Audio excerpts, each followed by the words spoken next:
khususnya sifat nafsiyah. Sifat nafsiyah ini menunjukkan bahwa zat bersifat wujud ada, dan adanya zat ini tidak dikarenakan oleh suatu sebab sedia ada. Zat ini ada selama-lamanya, tidak akan rusak binasa, meliputi sekalian alam.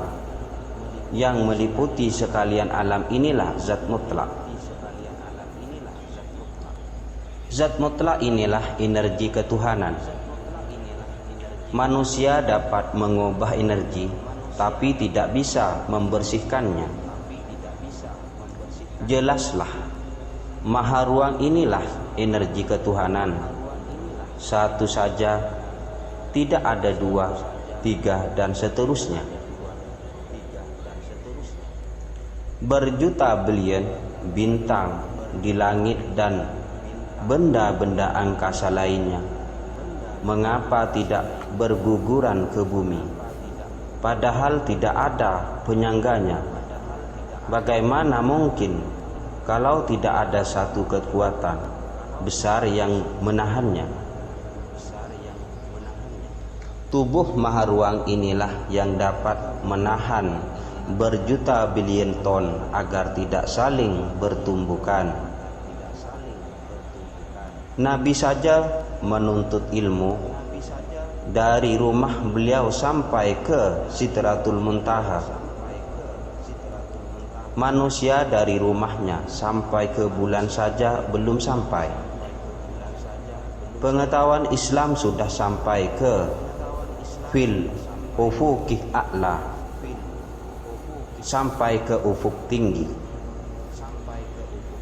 Orang Islam yang hakiki, dia tidak akan mengucap la ilaha illallah kalau dia belum tahu apa itu la ilaha illallah.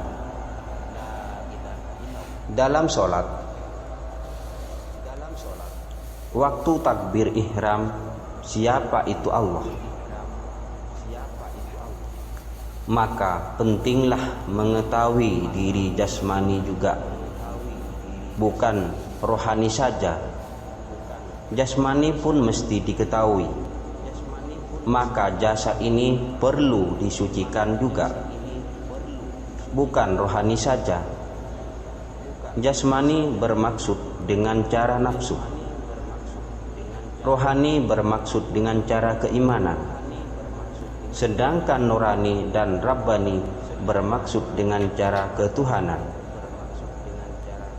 Kalau jasad tidak dapat mengesahkan, tentu rohani menuntut, sebab jasad mengandung nyawa, bukan rohani yang mengandung jasad tubuh. Di dalam sholat, bukan manusia itu lagi yang berbuat, sudah Allah semata-mata.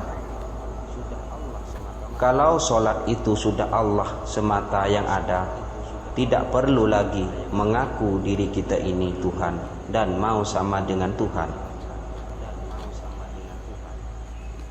Makanya dalam sholat itu jangan ada lagi iktikad karena agama bukan iktikad. Semua orang yang sholat itu meniadakan keberadaan dirinya, meniadakan perbuatan dirinya, dan yang ada hanya kelakuan Allah semata-mata. Hakikat Nur Muhammad. Wajib kita mengetahui hakikat Nur Muhammad. Pada kacamata ilmu hakikat, bahwa hakikat sebenarnya Nur Muhammad itu adalah Allah itu sendiri.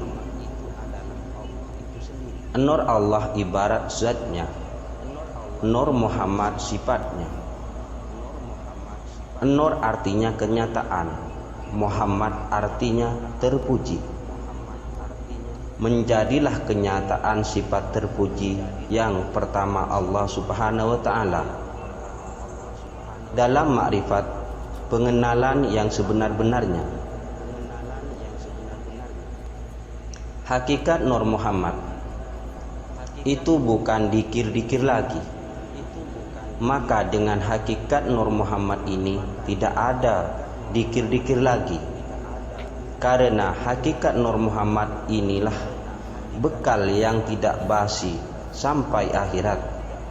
Ini yang dibawa mati, tidak ada dikir lagi. Lihat ketika berdoa, semua minta mati dalam iman, Islam dan husnul khotimah. Tapi hakikat Nur Muhammad tidak mereka ketahui. Hakikat Nur Muhammad inilah mati dalam iman, Islam dan husnul khotimah. Coba perhatikan, siapa yang sampai kepada Allah? Siapa yang bisa menembus zat asam dan zat mutlak kalau bukan Nur Muhammad? Belajarlah, jangan salah paham. Mintalah pada guru-guru yang hebat bekal-bekal yang tidak basi sampai akhirat. Sebab ini yang dibawa mati. Tidak ada dikir lagi. Bukan seperti kelasiman orang ada yang mau mati baru dibacakan dikir la ilaha illallah. Nabi Muhammad SAW itu bukan mati, melainkan tidur hakiki. Orang tidur hakiki ini orang yang tidak tidur di dunia lagi, tetapi tidur di Maha Suci. Orang tidur hakiki ini orang yang tidak tidur di dunia lagi, tetapi tidur di Maha Suci. Maha Suci inilah tempat husnul khotimah, tempat yang penuh berkah. Inilah pengajian 80 hakikat ke atas, artinya 80.000 tempat yang penuh rahmat. Inilah pengajian sirrihi, rahasia di dalam rahasia, tidak ada alam lagi. Rasanya rasalah yang merasa. Inilah rasa di dalam rasa, artinya di dalam rasa itu ada rasa. Air yang ada gulanya dapat kita rasakan manis. Air yang ada garamnya asin. Sedangkan Tuhan tidak ada rasa-rasa. Pecahkan sendiri supaya terbuka rahmat Allah. Jangan kita merasa yang ada rasa saja. Coba-cobalah merasa yang tidak ada rasa. Bagaimana rasanya? Barulah tahu keberadaan Allah Subhanahu wa taala. Muhammad sallallahu alaihi wasallam tidak ada mengajarkan filsafat dan tidak memiliki filsafat. Akan tetapi filsafat Muhammad ini wahyu. Soal, bagaimana Tuhan mengajar hambanya? Jawab, tanpa huruf, tanpa suara. La bihafin, la biharfin, wala sautin. Soal, bagaimana kita untuk dapat paham bagaimana kita untuk dapat paham pelajaran tanpa huruf, tanpa suara ini? Jawab, asah akal dengan pikiran, bukan dengan batu. Soal, apa maksudnya? Jawab, berpikirlah. Karena dahulu para filosofi itu membuat rumus-rumus alam dengan berpikir. Lalu rumus-rumus itu disyariatkan sehingga hari ini kapal berlayar tidak lagi pakai kain, layar yang bergantung pada angin. Sekian, terima kasih. Assalamualaikum warahmatullahi wabarakatuh.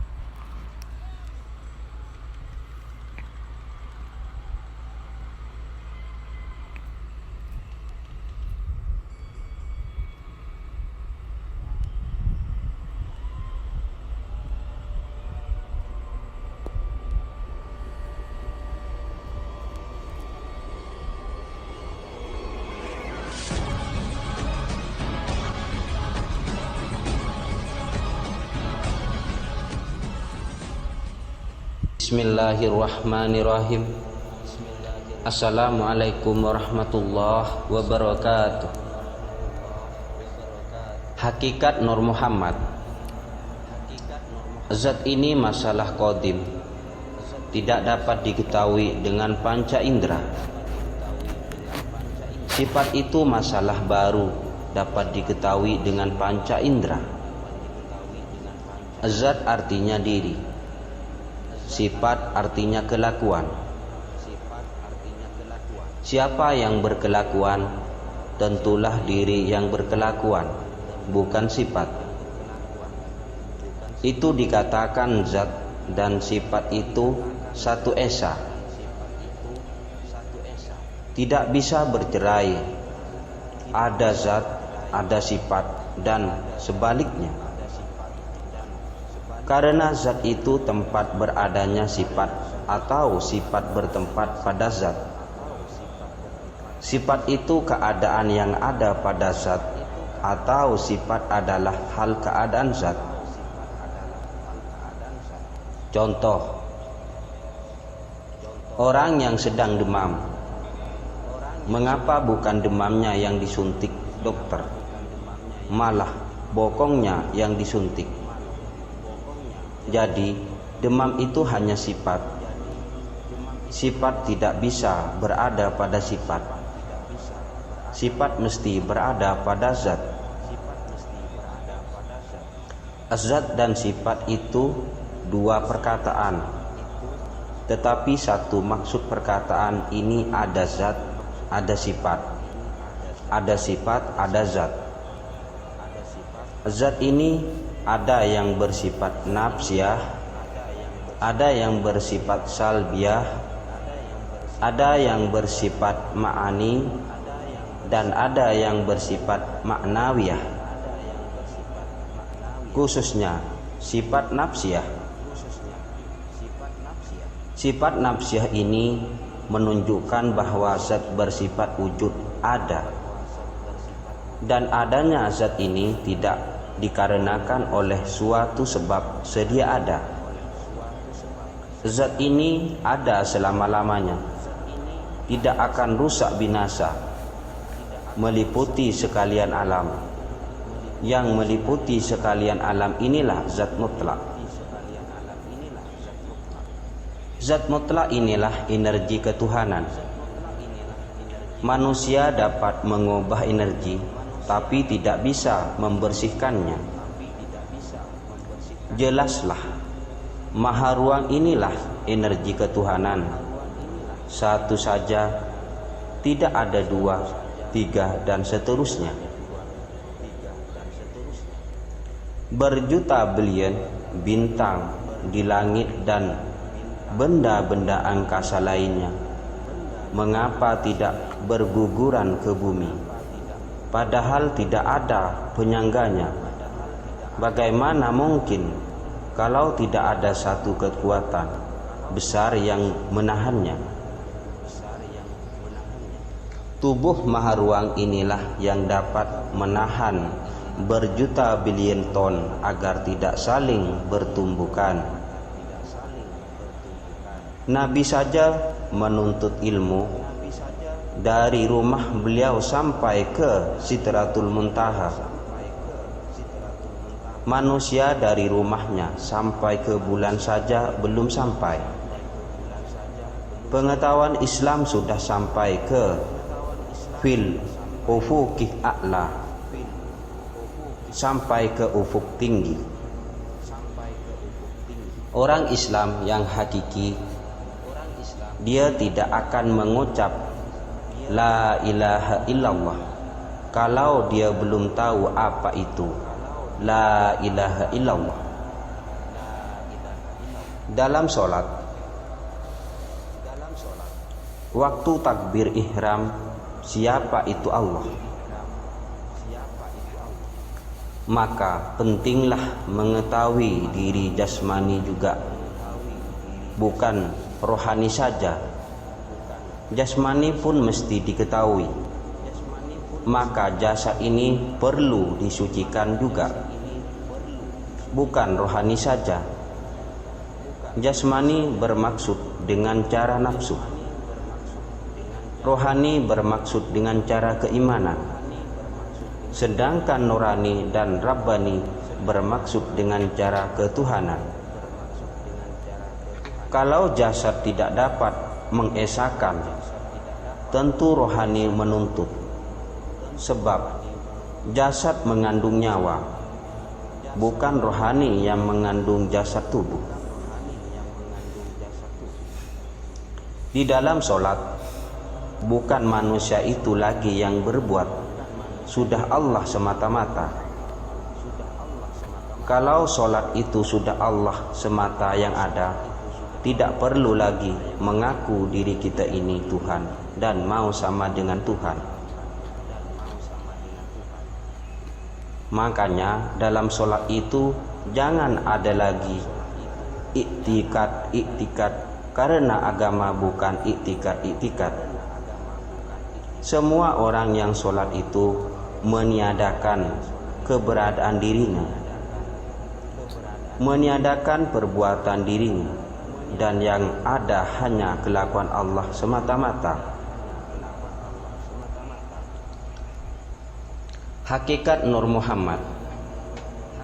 Wajib kita mengetahui hakikat Nur Muhammad. Pada kacamata ilmu hakikat, bahwa hakikat sebenarnya Nur Muhammad itu adalah Allah itu sendiri. Nur Allah ibarat zatnya, Nur Muhammad sifatnya. Nur artinya kenyataan, Muhammad artinya terpuji. Menjadilah kenyataan sifat terpuji yang pertama Allah Subhanahu wa ta'ala. Dalam makrifat, pengenalan yang sebenar-benarnya. Hakikat Nur Muhammad itu bukan dikir-dikir lagi. Maka dengan hakikat Nur Muhammad ini tidak ada dikir-dikir lagi, karena hakikat Nur Muhammad inilah bekal yang tidak basi sampai akhirat. Ini yang dibawa mati, tidak ada dikir lagi. Lihat ketika berdoa, semua minta mati dalam iman, Islam dan husnul khotimah. Tapi hakikat Nur Muhammad tidak mereka ketahui. Hakikat Nur Muhammad inilah mati dalam iman, Islam dan husnul khotimah. Coba perhatikan, siapa yang sampai kepada Allah? Siapa yang bisa menembus zat asam dan zat mutlak kalau bukan Nur Muhammad? Belajarlah, jangan salah paham. Mintalah pada guru-guru yang hebat bekal-bekal yang tidak basi sampai akhirat. Sebab ini yang dibawa mati, tidak ada dikir lagi. Bukan seperti kelasiman orang ada yang mau mati baru dibacakan dikir la ilaha illallah. Nabi Muhammad SAW itu bukan mati, melainkan tidur hakiki. Orang tidur hakiki ini orang yang tidak tidur di dunia. lagi, tetapi tidur di Maha Suci. Orang tidur hakiki ini orang yang tidak tidur di dunia lagi, tetapi tidur di Maha Suci. Maha Suci inilah tempat husnul khotimah, tempat yang penuh berkah. Inilah pengajian 80 hakikat ke atas, artinya 80.000 tempat yang penuh rahmat. Inilah pengajian sirrihi, rahasia di dalam rahasia, tidak ada alam lagi. Rasanya rasalah yang merasa. Inilah rasa di dalam rasa, artinya di dalam rasa itu ada rasa. Air yang ada gulanya dapat kita rasakan manis. Air yang ada garamnya asin. Sedangkan Tuhan tidak ada rasa-rasa. Pecahkan sendiri supaya terbuka rahmat Allah. Jangan kita merasa yang ada rasa saja. Coba-cobalah merasa yang tidak ada rasa. Bagaimana rasanya? Barulah tahu keberadaan Allah Subhanahu wa ta'ala. Muhammad sallallahu alaihi wasallam tidak ada mengajarkan filsafat dan tidak memiliki filsafat. Akan tetapi filsafat Muhammad ini wahyu. Soal, bagaimana Tuhan mengajar hambanya? Jawab, tanpa huruf, tanpa suara. La biharfin wala sautin. Soal, bagaimana kita untuk dapat paham bagaimana kita untuk dapat paham pelajaran tanpa huruf, tanpa suara ini? Jawab, asah akal dengan pikiran, bukan dengan batu. Soal, apa maksudnya? Jawab, berpikirlah. Karena dahulu para filosofi itu membuat rumus-rumus alam dengan berpikir. Lalu rumus-rumus itu disyariatkan sehingga hari ini kapal berlayar tidak lagi pakai kain, layar yang bergantung pada angin. Sekian, terima kasih. Assalamualaikum warahmatullahi wabarakatuh.